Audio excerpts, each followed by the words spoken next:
आज media group से मैं हनी अग्रवाल लाया हूं आपके लिए आज के समाचार। आपको बता दें कि मुरादाबाद नगर विधानसभा से भाजपा प्रत्याशी के समर्थन में भाजपा नेता और उप मुख्यमंत्री केशव प्रसाद मौर्य ने सार्वजनिक सभा को संबोधित किया। केशव प्रसाद मौर्य ने भाजपा सरकार के द्वारा किए गए कार्यों को गिनाते हुए विपक्ष पर जमकर हमला बोला। उन्होंने कहा कि हमने सबका साथ सबका विकास करते समय सबको एक समान समझा है। हमारी सरकार की नजर में हर गरीब एक समान है। आपको बता दें कि मुरादाबाद के लाइन पर रामलीला मैदान में भाजपा प्रत्याशी रितेश गुप्ता के समर्थन में जनसभा करने पहुंचे केशव प्रसाद मौर्य ने कहा कि भाजपा ने बेहतर कानून व्यवस्था और विकास दिया है। अब भाजपा ही लोगों को आने वाले खतरों से बचा सकती है। केशव प्रसाद मौर्य बोले, जब गठबंधन बना था तो अखिलेश यादव 400 सीटों का सपना देख रहे थे, लेकिन पहले चरण के मतदान के बाद 40 सीटों का भी दावा करने लायक नहीं बचे हैं। भारत माता की, भारत माता की, भारत माता की जय श्री राम, वंदे। धन्यवाद। आज मैं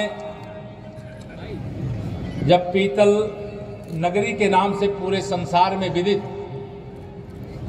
मुरादाबाद में अपने छोटे भाई श्री रितेश गुप्ता जी के समर्थन में यहां पर आप सबका आशीर्वाद मांगने के लिए आया हूं, तो मैं यहां देख रहा हूं कि आपने 2017 से भी अधिक कमल खिलाने का संकल्प केवल इस सभा में दिखा दिया। इसलिए मैं आप सब पर बहुत हृदय से भरोसा करते हुए आप सबका मैं हृदय से अभिनंदन भी करता हूं। मेरी पूज्य माताओं बहनों, मैं आप सबके यहीं से चरण छू करके आशीर्वाद मांगने के लिए आया हूं। आप सबसे 14 तारीख को कमल खिलाने की पुरजोर अपील करने के लिए आया हूं। आप सभी जानते हैं कल पहले चरण का मतदान हो गया, साइकिल पंचर हो गई।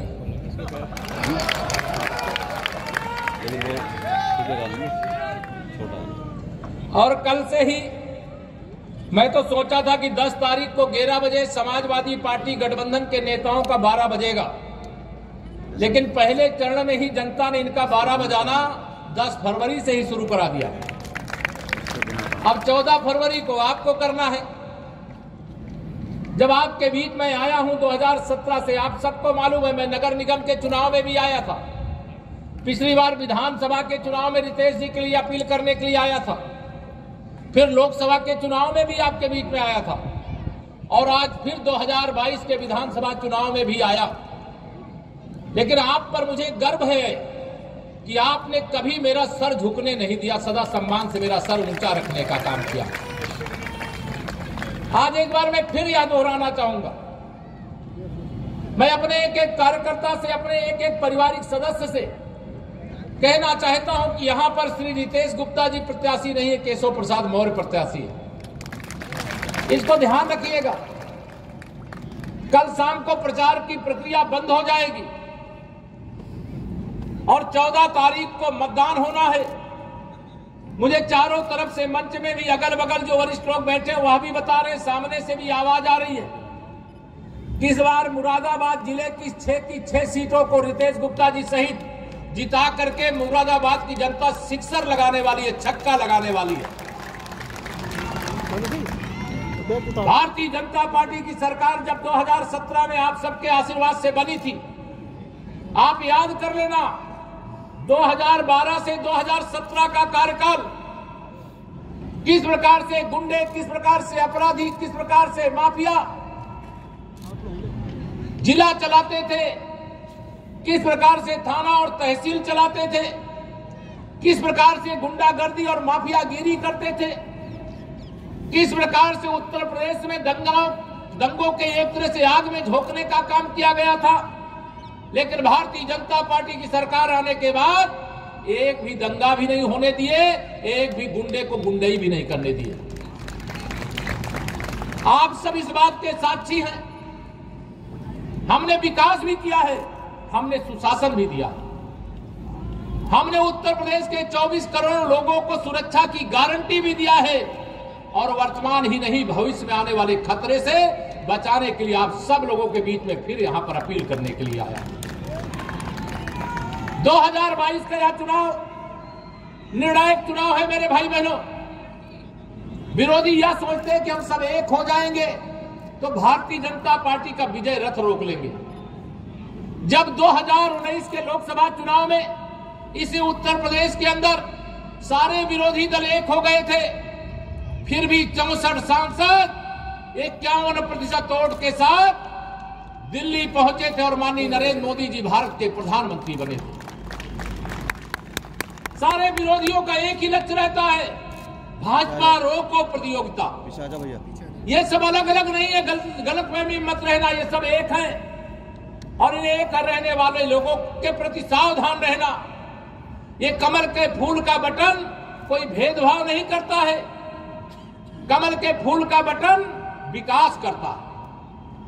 2017 से पहले मैं पूछता हूं मेरे मुरादाबाद वासी भाई बहनों, आप तो सरकार के खजाने में इतना रुपया भेजते हैं, शायद उत्तर प्रदेश में सबसे अधिक राजस्व देने वाले जिलों में मुरादाबाद का भी नाम है। लेकिन मुरादाबाद के लोगों को बताओ 2017 से पहले कितने घंटे बिजली आती थी, याद है कि भूल गए? अब इस समय बिजली कितनी आती है? फर्क साफ है कि नहीं है? तो अगर बिजली उस समय नहीं आती थी, आपने आशीर्वाद दिया, कमल का फूल खिला, बिजली आने लगी। सड़कों की दशा में काफी सुधार किया गया है, कानून व्यवस्था को दुरुस्त किया गया है, गरीबों के जीवन में खुशहाली लाया गया है, भर्तियों से भ्रष्टाचार समाप्त करने का काम किया गया है। इसलिए इस पीतल नगरी की धरती से मैं आप सभी यहां उपस्थित भाई बहनों से यह निवेदन करना चाहता हूं कि आने वाली 14 तारीख को अपने अपने बूथ पर जब कमल के फूल की बटन दबाने का आपको अवसर मिल रहा है, तो जाने से पहले एक नहीं अनेक बार सोचिएगा। अगर आप एक कमल के फूल की बटन दबाने का काम करोगे तो मेरे मुरादाबाद और मेरे उत्तर प्रदेश के 24 करोड़ लोगों में से जो गरीब है, जिसके पास अपना मकान नहीं है, एक कमल के फूल की बटन एक पक्का मकान गरीब को बना करके देने की ताकत देने का काम करेगा। एक गरीब के जीवन में खुशहाली लाने का काम करेगा। लेकिन इसी कमल के फूल से आप हमें जो ताकत देंगे, बड़े से बड़े गुंडे और अपराधी को सजा दिलवाने का काम भी हमारी सरकार ने किया है, वह करने का काम करेगा। आप सभी जानते हैं उत्तर प्रदेश के अंदर ये जब गठबंधन बना तो 400 सीटों का सपना श्री अखिलेश यादव जी देख रहे थे। अब 40 का भी दावा करने का साहस नहीं कर रहे हैं, क्योंकि उनको मालूम हो गया कि उत्तर प्रदेश की जनता ने कमल खिलाने का मन बना लिया है। और कल के ही पहले चरण के चुनाव से समाजवादी पार्टी गठबंधन का सुपड़ा साफ हो रहा है। बसपा और कांग्रेस का कहीं अता पता नहीं चल रहा है। मैं आप सब लोगों को यह निवेदन करना चाहता हूं, हम विकास करना चाहते हैं और विकास के लिए चाहिए लक्ष्मी जी। और लक्ष्मी जी क्या साइकिल में बैठ करके आएंगी क्या? हाथी में बैठ के आएंगी क्या? हाथ के पंजे पर बैठ के आएंगी क्या? वो कमल के फूल पर बैठ करके आएंगी, कमल के फूल पर। इसलिए पूरे प्रदेश के अंदर मैं एक नारा लगाता हूं, 2014, 2017, 2019 के बाद 2022 में सबका साथ सबका विकास करके जो हमने सबके जीवन में खुशहाली लाने का डबल इंजन की सरकार, केंद्र में 56 इंच के सीने वाले गरीबों के मसीहा, देश के विकास के मूल आधार, आत्मनिर्भर भारत बनाने की दिशा में सबसे अधिक काम करने वाले माननीय नरेंद्र मोदी जी के नेतृत्व में अगर केंद्र सरकार के माध्यम से, तो आदरणीय योगी आदित्यनाथ जी के नेतृत्व में हमारी सरकार प्रदेश सरकार के माध्यम से, डबल इंजन की सरकार से हमने प्रदेश का विकास करने का एक संकल्प लिया है। इससे भ्रष्टाचार को समाप्त करने का भी संकल्प लिया है। लेकिन बड़े बड़े भ्रष्टाचारियों को आज दर्द होता है, जो कहते थे कि एक मशीन के अंदर एक तरफ से आलू डालो, दूसरी तरफ से सोना निकलेगा, और एक कहते थे एक तरफ से इत्र डालो, दूसरी तरफ से करोड़ों करोड़ की गड्डियां निकलेंगी। आप जानते हैं मैं किनके बारे में कह रहा हूं? तो आप सबको मैं यहां पर यह निवेदन करना चाहता हूं कि आप सब, क्योंकि अभी जहाज भी उड़ना है, मेरे पास बताने के लिए आए हैं, मैं आप सब लोगों से यह निवेदन यहां पर प्रार्थना करने के लिए आया हूं। 2022 का चुनाव 2024 से भी जुड़ा हुआ है। 2017 से 22 तक जो आपने देखा है उत्तर प्रदेश के अंदर, वो तो टेलर था, टेलर। असली फिल्म तो हम 10 मार्च 2022 के बाद दिखाने का काम शुरू करेंगे। आप सबके आशीर्वाद की ताकत चाहिए। मुझे रितेश गुप्ता जी को आप विधायक बना करके भेजेंगे, इसमें मुझे आपके सामर्थ्य पर कोई संशय नहीं है। मैं संशय लेकर के जाऊंगी, पक्का मान करके जाऊं। बताइए जरा हाथ उठा करके। तो आप रितेश जी को रिकॉर्ड वोटों से जिता रहे हैं, लेकिन मैं उससे थोड़ा एक कदम और आगे बढ़ करके आपसे कहना चाहता हूं कि आप रितेश जी को जिताइए, लेकिन सपा बसपा कांग्रेस से जो भी प्रत्याशी खड़े हो उनकी जमानत भी जब्त कराइए। उत्तर प्रदेश में मैं नारा लगाता हूं 100 में 60 हमारा है। कितना? 60% वोट हमारा है। 40% वोटों में बंटवारा है और बंटवारे में भी हमारा है। बंटवारे में क्यों हमारा है? क्योंकि हमने सबका साथ सबका विकास करते समय हमने सबको एक समान समझा है। हमारे नजर में, हमारी सरकार की नजर में, हमारे नेतृत्व की नजर में गरीब गरीब एक समान है, किसान किसान एक समान है, बेटी बेटी एक समान है, चाहे वह हिंदू हो चाहे मुसलमान है। हमने कोई भेदभाव नहीं किया है क्या हमारी सरकार ने कोई भेदभाव? प्रधानमंत्री गरीब कल्याण अन्न योजना से अगर राशन मिल रहा है तो सबको मिल रहा है कि नहीं मिल रहा है? अगर उत्तर प्रदेश में बिजली हमारी 24 घंटे शहरों में, 18 से 22 घंटे ग्रामीण क्षेत्रों में मिल रही है तो सबको मिल रही है कि नहीं मिल रही है? मैं आप सब लोगों से आज यहां पर यही निवेदन करने के लिए आया हूं कि 14 तारीख को होने वाले मतदान में आप सब इतना मतदान करिए कि कमल के फूल से पूरी ईवीएम मशीन लबालब हो जाए। पूरी ईवीएम मशीन कर दोगे? दोनों हाथ उठा के बताओ, कर दोगे? आपका एक एक वोट मैं आज यहां पर कह करके जा रहा हूं, रितेश जी आपसे भी कह करके जा रहा हूं, एक एक वोट मैं कर्ज के रूप में आपसे मांग रहा हूं और ब्याज के साथ उसे चुकता करने का काम करूंगा। ये आपको भरोसा दिला करके जा रहा हूं। और श्री अखिलेश यादव जी, आपने देश के वैज्ञानिकों की तपस्या का अनादर किया। आपने जो वैज्ञानिकों ने वैक्सीन बनाई उसे कह दिया कि ये तो भाजपा की वैक्सीन है। श्री अखिलेश यादव जी, वो तो वैज्ञानिकों की तपस्या से तैयार की गई वैक्सीन है जिसे लगा करके मेरा पूरा देश सुरक्षित है। लेकिन अब भाजपा की वैक्सीन कब लगेगी? 14 तारीख को भाजपा की वैक्सीन 14 तारीख को लगेगी। कमल के फूल की बटन दबा करके लगेगी। आप कमल के फूल की बटन दबाओगे, सही में उनको भाजपा की वैक्सीन श्री अखिलेश यादव जी को लग जाएगी। और 10 मार्च को जब वोटों की गिनती होगी तो आप सभी के आशीर्वाद से, प्रदेशवासियों के आशीर्वाद से समाजवादी पार्टी का नाम बदल करके समाप्तवादी पार्टी बना दिया जाएगा। समाप्तवादी पार्टी बनाओगे? दोनों हाथ उठा बनाओगे? आप पर मुझे भरोसा है, आप हनुमान जी की तरह शक्तिशाली हो। कभी कभी अपनी ताकत भूल जाते हो, वह याद दिलाने में आपको आया। आप अपनी ताकत को याद करो।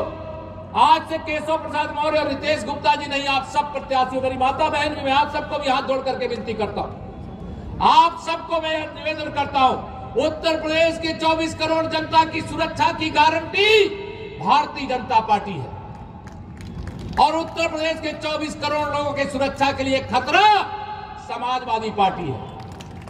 समाजवादी पार्टी गठबंधन है। ये कहते हैं नई सपा है। अगर नई सपा है तो आपने अपराधियों को टिकट क्यों दिया? जिनके कारण यूपी के लोगों को पलायन करना पड़ा, उन्हें प्रत्याशी क्यों बनाया? जो जेल के अंदर बंद है उनको मौका क्यों दिया? श्री अखिलेश यादव जी, आप अपराधियों के, माफियाओं के, दंगाइयों के सरदार हो। जब तक आप सपा के अध्यक्ष हो, ये नई सपा कैसे हो सकती है? ये नई सपा नहीं, ये वही सपा है जिससे जनता खपा थी और आज भी खपा है। इसलिए मैं आप सब लोगों को आज यहां पर यह निवेदन करके विनती करके जा रहा हूं कि 14 तारीख तक लगातार आप सबको प्रत्याशी की तरह प्रचार करना है। करोगे? हाथ उठा सब लोग बताओ, सब लोग को ये बता दो। अगर सब लोग इतना प्रयास, दोनों हाथ उठा के बताइए। फोटो के हमारे पत्रकार मित्र फोटो खींच रहे हैं आपकी। जो मैं चाहत लेकर के आया हूं कि विरोधियों की जमानत जब्त करो और कमल का फूल खिला करके 300 पार करने में मुरादाबाद की ओर से एक बार आशीर्वाद दो। मैं इस मंच से विशेष तौर से यहां पर जहां नगर सीट से मैं अपने श्री रितेश गुप्ता जी के लिए आप सभी का आशीर्वाद मांगता हूं, वहीं देहात से श्री के मिश्रा जी के लिए आशीर्वाद मांगता हूं और कुदरकी से अपने कमल प्रजापति जी के लिए कमल के फूल पर कमल जी के लिए आशीर्वाद मांगता हूं और कांट से राजेश चुन्नू जी के लिए आशीर्वाद मांगता हूं और बिलारी से परमेश्वरी लाल सैनी जी के लिए आशीर्वाद मांगता हूं और हमारे ठाकुर द्वारा से अवध प्रताप सिंह के लिए आप सबका आशीर्वाद मांगता हूं। मुझे सिक्सर चाहिए। मुरादाबाद वालों के अंदर इतना दम है कि सीधे एक गेंद को जोर लगा करके बाउंड्री लाइन के बाहर कर सकते हैं। और आप 6 सीटें नहीं दोगे, सपा बसपा कांग्रेस को उत्तर प्रदेश से बाहर कर देने का काम कर दोगे। मैं आप सबसे यही आशीर्वाद मांगता हूं। दोगे आशीर्वाद? दोनों हाथ उठा के बोलिए। मैं बस आज के दिन इतनी ही अपील करता हूं। बहुत बातें करने की इच्छा है, लेकिन मैं चाहता हूं इस बार कि 10 मार्च के बाद, 10 मार्च को वोटों की गिनती होगी। अभी तो मुझे प्रचार में जाना पड़ेगा बहुत जगह, लेकिन 10 मार्च के बाद आप सबके बीच आना चाहता हूं। बुलाओगे? ये नहीं कि आप अकेले अकेले मिठाई। 10 मार्च के बाद फिर होली आने वाली है। होली की गुजिया इस बार खिलाना पड़ेगा रितेश जी आपको। खिलाओगे आप सब लोग भी? तो मैं कोशिश करूंगा कि होली के आसपास आकर के आप सबकी गुजिया खाऊं। यही आज के दिन निवेदन करके आप सबको प्रणाम करके आप सबसे कमल के फूल की बटन दबा करके भारतीय जनता पार्टी के रितेश गुप्ता जी सहित मेरे सभी जिले के प्रत्याशियों को भारी अंतर से विजयी बनाएंगे। यह आशीर्वाद मांगते हुए सबसे अपील करते हुए और सब लगातार अब जब तक मतदान नहीं हो जाता है तब तक विश्राम नहीं लेंगे। इस संकल्प के साथ पहले मतदान फिर जलपान, यह संकल्प लेकर के आप जाएं। यही निवेदन करके देता हूं अपनी वाणी को विराम। जरा दोनों हाथ उठा करके बोलिए जय श्री राम। भारत माता की, भारत माता की, भारत माता की। ये ध्यान रखना, मैं यूपी में आपका सर नहीं झुकने दूंगा और मुरादाबाद में मेरा भी सर मत झुक जाने देना। ये आप सब लोग ध्यान रखना। बहुत बहुत धन्यवाद। फिलहाल इस खबरों में से इतने ही। शहर और राज्य की हर बड़ी खबर देखने के लिए बने रहिए आज मीडिया ग्रुप के साथ। धन्यवाद।